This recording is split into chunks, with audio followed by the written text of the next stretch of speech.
Book Dragons, it's Alyssa. Welcome back, or if you're new here, hello. How are you? Welcome. Today we are going to discuss the books that I read in March. I had a pretty interesting reading month. I read 5 books, 2 of them were graphic novels. I enjoyed myself. What else can I say? I enjoy reading. We're just gonna dive right in with what I read. I have a book that I started in March. I was supposed to finish in March and I didn't, so I have to finish it in April. Some of my coworkers and I just accidentally started a book club at work, so we decided we were going to read the Expanse series. Starting in March, we were going to read a book a month. So the first book is Leviathan Wakes by James A. Corey. I am almost done with this one. I just needed an additional week. Stuff happened in my life, family stuff, so I wasn't able to finish it. So that means I have to finish this one and read the second one in April, which isn't hard. This is a very interesting story. So this book is a very intricate space opera with a ton of politics thrown in. So imagine in the future humans have colonized the solar system, what that would look like, how the prejudices and bigotry and social hierarchy and statuses that we have on Earth, how that would carry out throughout the whole solar system. So that is very heavily ingrained in the politics going on in this book. It follows 2 different perspectives. We have Holden, who works on an ice hauler. So essentially they go out, haul ice, and bring it back for people to have water to drink. And then there's Miller, who's a detective, and obviously stuff happens. It's a book, it's not blank pages, but things happen in both of their lives that sets them on a course to where their stories, while they're very separate, eventually collide. I'm loving my time in this book. It's not a bingeable book though. I hope when I say that you know what I mean. You know, like the kind of book that you just sit down and you just read and you can read it really quickly. I have to take portions of the book so I can digest it at a little bit at a time. I love every minute that I'm reading it, and when I'm not reading it, I'm thinking about it. But it definitely has that feel where you read 150 pages, but it feels like you've read an entire book. So keep that in mind if you're wanting to read this. Also, from like a history anthropology perspective, the way that the narrative is written in this book is very fascinating in that it reads almost like a history textbook. So I love those parts, which might turn some people off, but I will give you my full thoughts in my April wrap up. I might actually do a vlog finishing the book because I absolutely have to this next week. So if I do a vlog, look forward to seeing that. If not, then I will definitely share my thoughts in my April wrap up. I was wanting to read kind of like a cutesy story. Megs and I, when I'm not reading or we're not working, have been watching the Marvel movies from start to finish, the timeline order. So I wanted to pick up something a little bit lighthearted. So I picked up Check Please Volume 1 and 2. I just hauled this one. I read this one about 2 years ago, so I had to reread it before I picked up this one. This story follows Eric Biddle, or Biddy as he's known to his teammates. He was a figure skater turned hockey player. He's also heavily into baking, and he has his own vlog and blog. So he is kind of an all-around cinnamon roll that I just absolutely adore. He goes off to college, and the first volume follows the first 2 years. The second volume follows his junior and senior year in college. It's just a heartwarming story. It's definitely a found family story. He makes friends that he didn't expect to make, and everyone on the hockey team is just so endearing. It's just a very charming series. It was definitely written a while ago. I'm pretty sure that this one ends in like 2017. And so I think it was about 2012, 2013 that these were written. So it does in some spots show its age. Just thought I'd point that out. I adored it. I gave both of these 4 stars. This is definitely a really cutesy read, and I absolutely adore Eric Biddle. After that, I wanted to continue with my more darker vibe books, you know, mood reader. So I finished The Year of the Witching by Alexis Henderson. I don't have my copy of it. I loaned it out because I enjoyed it that much. This book is set in a puritanical society. It's very reminiscent of the late 1600s with the Salem witch trials. This book follows Emmanuel, who is an outcast from society. Her entire family is, since her mother kind of betrayed everyone in their little kingdom, town, village by running off to the woods, having an affair, and also trying to kill the prophet who is the religious leader. Her family's been stripped of their land, their title, their money, and they're on the brink of ruin. While Emmanuel has been an outcast her whole life, she's also being drawn to the woods, and that is scaring her because that is kind of this where the core of evil is. So she feels like she is betraying everyone by feeling drawn to the woods, and she feels like she is going to become her mother. This book is a very poignant expression on how the patriarchy uses religion to control women and their bodies. It was very gruesome at parts and hard to digest because as someone who was raised in a very religious home, who went to a church that was borderline cultish, it was a little bit startling for me to read about some of the religious experiences that these characters had, or what these women had to go through based on what the Holy Father or the prophet had to say. It was sad. The only reason I didn't give this book above 3 stars is I just didn't like the ending. I felt like the first 2/3 of the book, it was going one way, and then the last third, it was just disappointing to me. I didn't enjoy it. It pulled me out of the story, and I was just disappointed, I should say. It's still a really good book. I think that a lot of people should read it. I think if you've experienced some trauma from a church or a religious member or just a religion, this one might be a little bit hard to read, so bear in mind when going into that. I'm pretty sure it's a duology and there's a second one that's supposed to come out, so I do want to read that second one. Let me know if you've read The Year of the Witching, what you thought of it, what you rated it, or if you're wanting to read it. And yeah, I gave it 3 stars, which means it was still a really good book. I was going to do a like 24-hour reading vlog, and I was going to read a bunch of romance novels, and I read one and was done. So I read A Deal with the Elf King by Elise Kova. This I read in one day, and so essentially, I don't even remember the characters' names, and you know what? I don't even think I'm gonna care.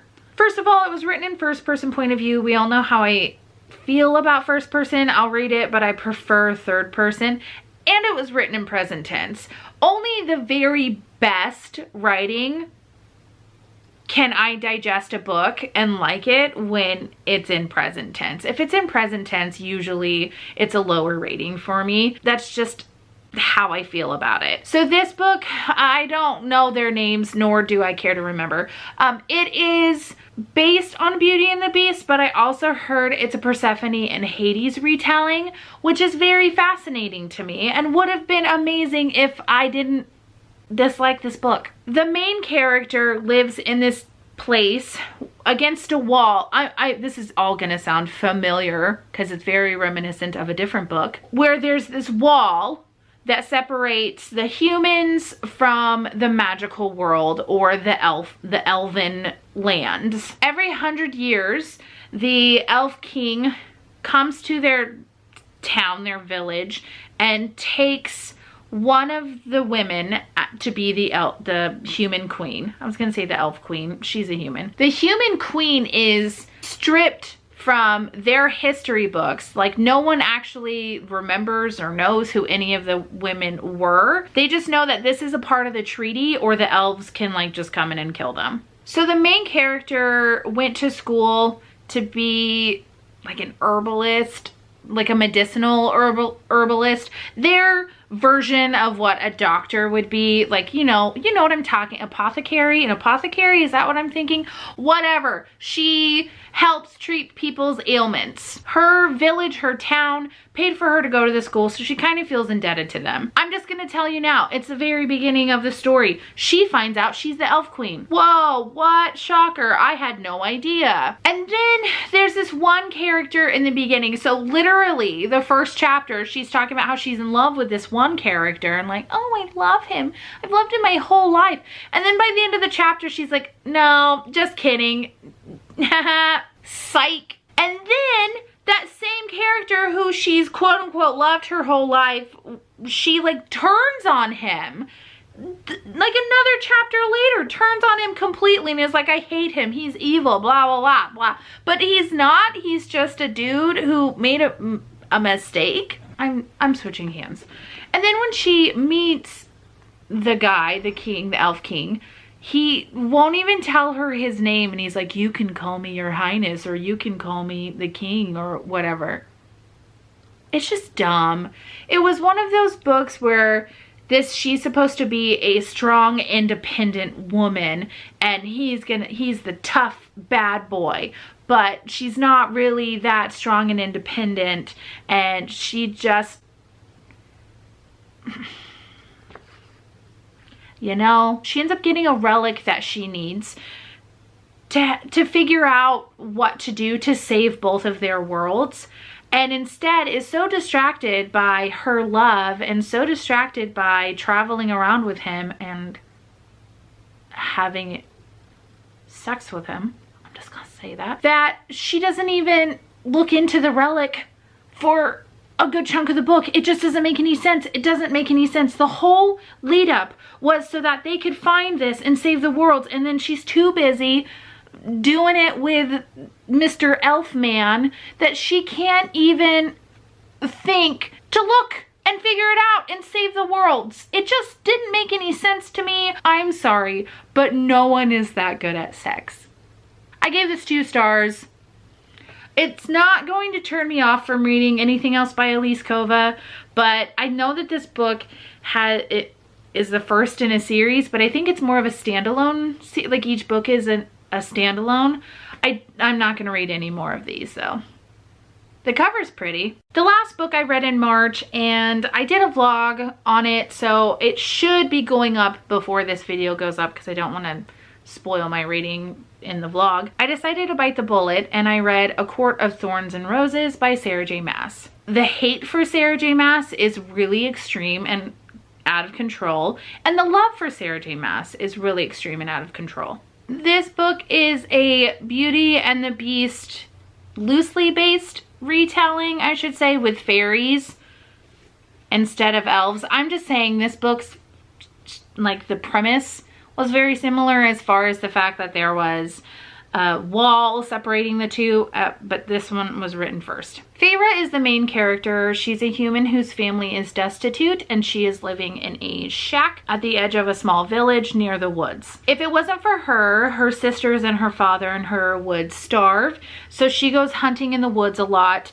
and yet they're still struggling and they're still having days where they go without eating. During one of her hunting trips, she kills a wolf. It turns out that wolf was one of her fae, and one of the high faes, who they're lords, shows up at her house to claim her, saying that the treaty between the humans and the fairies, I was gonna say elves, the treaty between the humans and the fairies state that if a human kills a fairy, then they have to pay with their life of one of 2 ways. They can either be killed themselves, or he can take her and have her live at his palace in servitude. I have an issue apparently with the endings of books because the first 2/3 of the book was okay. There was a lot of things that bothered me about Feyre, like the fact that she's never been in this world before. It's a world full of fairies, and she's being, like, monster fairies, and she's being told, hey, yeah, maybe you shouldn't do that,